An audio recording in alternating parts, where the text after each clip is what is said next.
Hello everyone, welcome to Edutech. आइए शुरू करते हैं बेसिक ग्रामर। हम बेसिक ग्रामर कवर करके फंक्शनल ग्रामर की तरफ जाएंगे, तो आप इस पूरी सीरीज में बने रहिएगा एंड तक। तो आज हमारा टॉपिक है आर्टिकल्स। तो देखिए, ये है सारे हैंड रिटन नोट्स। होप आपको ये पसंद आएंगे। इसके बाद आप आर्टिकल को जितना अच्छे से आप कर सकते हैं, प्रैक्टिस आप कर सकते हैं। एंड हम भी आपको प्रैक्टिस इतनी सारी करा देंगे कि आपको आर्टिकल्स में कोई दिक्कत नहीं रहेगी। आर्टिकल बेसिकली सिग्नल करता है कमिंग ऑफ नाउन को। कमिंग ऑफ नाउन मतलब कि आगे आने वाले सेंटेंस में आपको नाउन मिलेगा। आपको ये आर्टिकल इंडिकेट करते हैं। तो आइए समझते हैं कैसे। जैसे कि एग्जाम्पल में आपको गिवन है यू हैव अ बुक, तो ए इंडिकेट करता है बुक को। There is an aeroplane, an indicate करता है एरोप्लेन को। तो ये इंडिकेशन करना, ये सिग्नल करना, इसको कहते हैं आर्टिकल्स। आर्टिकल्स का यही काम होता है। काइंड ऑफ आर्टिकल आइए देखते हैं। यहाँ पे हम बाइलिंगुअली दोनों ही तरीके से पढ़ सकते हैं। देखिए, एक आता है इंडेफिनाइट, एक आता है डिफिनाइट, यानी कि निश्चित और ये है अनिश्चित। यहाँ आते हैं ए एन एन, और डिफिनाइट का मतलब होता है द। आइए हिंदी में पढ़ के देखते हैं इसको। यह किसी निश्चित व्यक्ति, वस्तु या स्थान की ओर संकेत नहीं करते। ये होता है a and an. I hope आपको ये ध्यान रहेगा। फिर आता है द। यह किसी निश्चित व्यक्ति, वस्तु या स्थान की ओर संकेत करते हैं। आइए इसके एग्जाम्पल्स भी देख लेते हैं। एग्जाम्पल है अ पेन, और यहाँ पर है द सन, द ताजमहल। यानी कि ये चीजें एकदम क्लियर कट है। ये चीज सिंगल है और निश्चित है। ये प्लेसेस के नाम है, ये जगहों के, ये किसी चीज के, यानी कि सन के नाम है। यहाँ पे है अ पेन, एन एरोप्लेन, ये निश्चित चीजों में आता है। तो ये इसकी तरफ इंडिकेट नहीं करते। हम यहाँ पर अ सन या फिर अ ताजमहल नहीं लगा सकते। आइए हम इसके रूल्स पढ़ते हैं और इसको पूरी तरह समझते हैं। तो आता है यूज ऑफ इनडिफिनाइट आर्टिकल, जो है अ। हम पहले पढ़ेंगे अ को, यानी ए। तो आइए देखते हैं। सबसे पहला रूल है it is used with the consonant singular noun word. Basically जब आप ए से जेड को देखते हैं तो उसमें ए ई आई ओ यू ये वॉवल्स होते हैं, और इसके अलावा जितने भी होते हैं वो सब कॉन्सोनेंट्स होते हैं। सो आपको ये होमवर्क है। अगर हमारे ये है 5 हमारे वॉवल्स और 26 अल्फाबेट्स होते हैं, तो अगर आप माइनस करेंगे तो 21 कॉन्सोनेंट्स हमारे पास हैं। तो अगर 21 कॉन्सोनेंट्स हैं एंड सिंगुलर नाउन अगर आता है तो आप ए लगाएंगे। दैट इज, एग्जाम्पल देखते हैं। That is a house. A house में आप देख सकते हैं ए ई आई ओ यू से कुछ भी शुरू नहीं हो रहा, ये एच से शुरू हो रहा है, और हाउस सिंगुलर चीज है, एक चीज है, तो इसलिए हम यहाँ पे ए लगाएंगे। आइए बाकी के रूल्स देखते हैं। आइए देखते हैं रूल नंबर 2। यह उस सिंगुलर नाउन से पहले जो ओ से आरंभ होते हैं लेकिन व की ध्वनि या साउंड से बोले जाते हैं। जैसे कि इसमें हम एग्जाम्पल से बेटर समझ सकते हैं। She is a one eyed woman. Basically आप देख सकते हैं यहाँ पर वन में व का साउंड आ रहा है। जब आप साउंड की बात करते हैं, लिखते हैं, तो दोनों में डिफरेंस होता है, लेकिन हम इसको ओ एन ई वन लिखते हैं। तो ऐसे वर्ड्स में भी हमारा ए यूज होता है। तो इस चीज को आपको समझना होगा। जैसे कि I have got a one way ticket. So one में व आ रहा है, बट ये one O N E one आ रहा है। तो यहाँ पर ये डिफरेंस है हमारे ध्वनि, यानी कि जो व से बोली जा रही है लेकिन लिखने में वो ओ से साउंड कर रहा है। तो देखिए, आपको यहाँ ध्यान रखना है कि आप सिर्फ इस चीज को रटकर आंसर नहीं कर सकते कि ए ई आई ओ यू अगर होगा तो हमारा आएगा a and an. A and an में भी हमारा ये आएगा डिफरेंस कि इसके अंदर ए ई आई ओ यू वाले कहाँ पे यूज होंगे और ए वाले कहाँ पे यूज होंगे। आप इस चीज को रटकर आंसर नहीं कर पाएंगे। आपको समझना पड़ेगा कि एन कब यूज होगा, ए कब यूज होगा, और कुछ एक्सेप्शंस भी हैं। सो ऐसी चीजें एक्सेप्शंस में इंक्लूड होती हैं। अब हम आगे चलते हैं। उस सिंगुलर नाउन से पहले जो ई यू या यू से आरंभ होते हैं लेकिन यू की ध्वनि बनाते हैं। आइए समझते हैं इसको भी। She is a European, U आ रहा है यहाँ पे, यूरोपियन नहीं आ रहा। ई या ईयू जैसे लिखा जा रहा है, लेकिन यहाँ पे य का साउंड आ रहा है। आपको इस डिफरेंस को समझना होगा और यहाँ पे ए लगाना होगा, सॉरी। अब आता है हमारा example number 2। My friend works for a union. Union में भी य आ रहा है, तो दैट मीन्स यहाँ पे ए लगेगा। आइए अब हम डिफरेंस देखने के लिए कि ए और एन में क्या डिफरेंस है, हम एन को भी क्लियरली समझ लेते हैं। अब आता है यूज ऑफ इनडिफिनाइट आर्टिकल एन, यानी कि अनिश्चित उपपद एन का प्रयोग करना अब हम सीखेंगे। तो यहाँ सबसे पहला रूल आता है हमारा उस सिंगुलर नाउन से पहले जो किसी वॉवल से आरंभ होते हैं। अब सबसे पहले ये हमारा जनरल एंड बेसिक पॉइंट आता है। आपने जैसे अभी समझा कॉन्सोनेंट्स एंड वॉवल्स के बारे में कि यहाँ AEIOU जब दिख रहे हैं आपको, आप वहां एन लगाएंगे। तो जब हमने वन आइड बोला था, वन आइड में आपने डिफरेंस देखा, ये यहाँ पर व की साउंड कर रहा था, इस वजह से हमने यहाँ पे ए लगाया। तो आप इस चीज को रट नहीं सकते, आपको इस चीज को बेसिकली ध्वनि का डिफरेंस समझना पड़ेगा। आइए एग्जाम्पल देखते हैं इसके लिए। देयर इज एन एक्स, यहाँ पे इसको एक्स रीड करेंगे। आई सॉ एन एलिफेंट, जो ई से शुरू होता है और ए से शुरू होता है। तो ये बहुत बेसिक और सिंपल सा रूल था। आइए हम एन के और भी रूल्स देखते हैं। आइए अब हम आगे पढ़ते हैं। उस सिंगुलर नाउन से पहले जो किसी कॉन्सोनेंट से आरंभ होते हैं लेकिन वोवल की ध्वनि से बोले जाते हैं। बेसिकली वोवल्स जिसमें ध्वनि में तो वोवल आ रहे हैं लेकिन दिखने में वो सिंगुलर नाउन जो कि कॉन्सोनेंट हैं उनसे लिखे जा रहे हैं। जैसे कि आप एग्जाम्पल देखिए, you are an MLA, MLA में ए आ रहा है, AEIOU, AEIOU जब आप हिंदी में देखते हैं तो यहाँ पे एन आ रहा है। माई friend is N SDO, SDO में भी ए आ रहा है, SDO।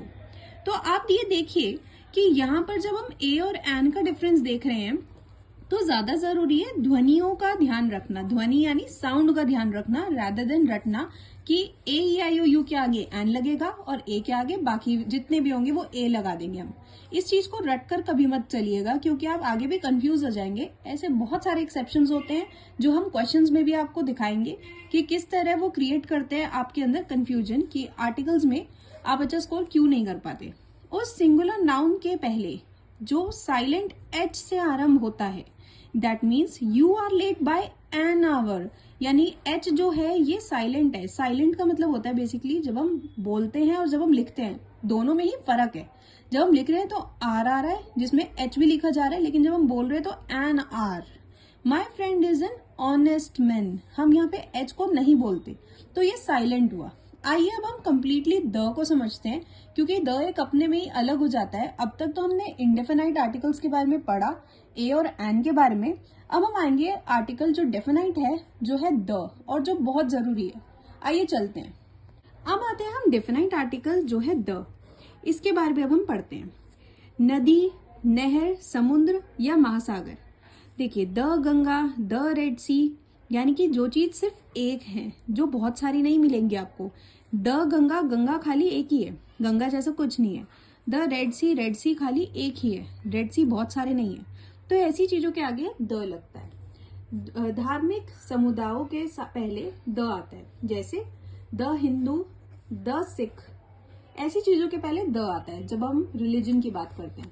आर्म्ड फोर्स के पहले भी द आता है, जैसे कि द आर्मी, द नेवी, ऐसे वर्ड्स के पहले भी द आता है। तो द लगाने के लिए आपको कुछ ऐसे स्पेसिफिक चीजों का नाम देखना है जो सिंगुलर है, जो सिर्फ एक ही है और जो दुनिया में बहुत सारी नहीं है। और एक चीज कि इसमें आपको काउंटेबल चीजों का ध्यान रखना है, दैट मीन्स जो सिंगुलर है बट काउंटेबल भी है। अगर आप अनकाउंटेबल चीजों का देखेंगे तो ऐसी चीजों के आगे द नहीं लगता।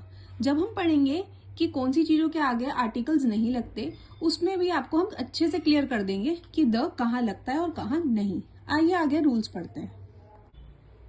आइए नेक्स्ट रूल पढ़ते हैं। राजनीतिक दल के पहले द आता है, जैसे the communist party, the BJP. आप जब भी वोट देने जाते हैं तब आपको दिखता होगा वहां पे the communist party, the BJP, ऐसे ऐसे वर्ड्स जब आपको देखने में आते हैं। वो जितने भी कम्युनिस्ट बेसिकली पार्टीज जो होती है वो एक ही होती है, ऑल ओवर कंट्री में एक ही पार्टी एक ही नाम से खड़ी होती है। तो हम ये देख रहे हैं कि सिंगुलर है, काउंटेबल है और यूनिक है। जब हम तीनों ही चीजों को नाप लेते हैं तब हम वहां पे द लगाते हैं। आइए आगे बढ़ते हैं।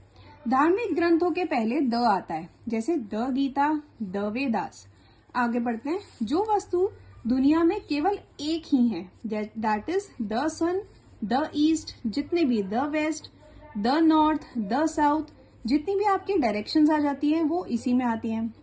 तो आप देख सकते हैं यूनिक है, सिंगुलर है, काउंटेबल है, तो यानी कि यहाँ पर द लगेगा। आइए नेक्स्ट पढ़ते हैं। एरोप्लेन, शिप या ट्रेन से पहले, जैसे द टाइटैनिक, टाइटैनिक खाली एक ही है। द पंजाब मेल, ये भी एक ही है। एम्पायर यानी साम्राज्य, डायनेस्टी यानी वंश, इन्वेंशन यानी आविष्कारों के पहले the Roman Empire, I hate the telephone, telephone एक इन्वेंशन है, दैट इज द, यहाँ पे द इसलिए लग रहा है क्योंकि आप देख पा रहे हैं कैसी कैसी चीजों के आगे खाली द लगता है। अब हम आगे बढ़ते हैं, पार्ट ऑफ द बॉडी, शरीर के अंगों के आगे, that is he was wounded in the leg, यानी हम एक स्पेसिफिक जगह के बारे में बता रहे हैं कि यहाँ पर उसको चोट लगी थी और उस एक पर्टिकुलर पर्सन को लगी थी, उस एक इंसान की बात हो रही है। तो आप देख सकते हैं शुरू से ही इस पूरे सेंटेंस में यूनिक कंटेंट देखा जा रहा है, यानी कि चोट लगी उस एक पर्टिकुलर इंसान को ही एक को ही चोट लगी है और उसकी इस पार्ट में लगी है। The brick hit him in the face, जो ब्रिक है उसको यानी कि उस पर्टिकुलर पर्सन को हिट करती है इन द फेस पर, यानी कि फेस एक पर्टिकुलर बॉडी का पार्ट है जिस पर वो हिट करती है, किसी और पार्ट पे नहीं करती। आइए हम द के बारे में आगे समझते हैं। आइए अब हम आगे पढ़ते हैं इसके बारे में। The is use before a person और a thing which has already been referred. आइए इसका मतलब समझते हैं एग्जाम्पल की मदद से। This is the book which I had bought yesterday, मतलब है इसका ये बुक के बारे में बता रहे हैं, द बुक जो मैंने खरीदी थी कल। He is the gentleman who is loved by all. अब आप देख सकते हैं who is loved by all, which I had bought yesterday, ये जितनी भी चीजें हैं ये एक स्पेसिफिक चीज की बात कर रही है, वो है बुक के बारे में। तो यहाँ स्पेशलिटी है, यहाँ पे यूनिकनेस है, तो हमने इसलिए द रेफर करा है। सिमिलरली ये जेंटलमैन के बारे में बता रहे हैं, ये पूरी बात जेंटलमैन के लिए, तो यहाँ पे हमने द जेंटलमैन लगाया। अब हम आगे पढ़ते हैं जो बहुत जरूरी हो जाता है, प्रोनाउन। प्रोनाउन से शुरू होने वाले इन फ्रेजेस के आगे द का प्रयोग होता है, यानी यूज होता है। आइए पढ़ते हैं। Most, all, many, 5, a half, 1/3, a large number, the majority of the children have gone home. आइए इसको रीड करते हैं। Most of the children have gone home, the children have gone home, basically most यानी कि जितने भी थे, of the children that means कि जितने भी चिल्ड्रन थे वो घर जा चुके हैं। Mostly all of the children have gone home, सारे चले गए हैं घर।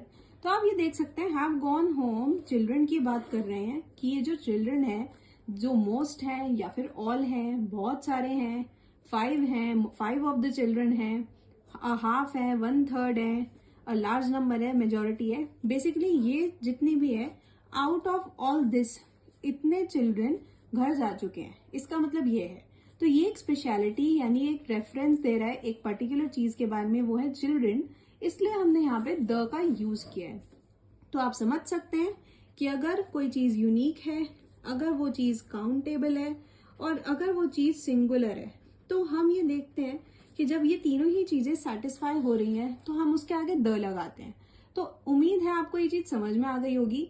एंड अब हम चलते हैं कुछ क्वेश्चंस एंड एक्सरसाइज की तरफ, जिसमें आप आंसर करेंगे और आप कमेंट सेक्शन में जरूर ट्राई कीजिएगा, बाकी मैं एक्सप्लेन करके आपको जरूर समझाऊंगी। सो आइए शुरू करते हैं। The rich should help dash poor. The rich यानी कि जो अमीर है, शुड हेल्प किसको, द पुअर। क्यों? क्योंकि the rich, rich complete entire richness की बात कर रहा है और यहाँ पे सिर्फ पुअर की बात हो रही है।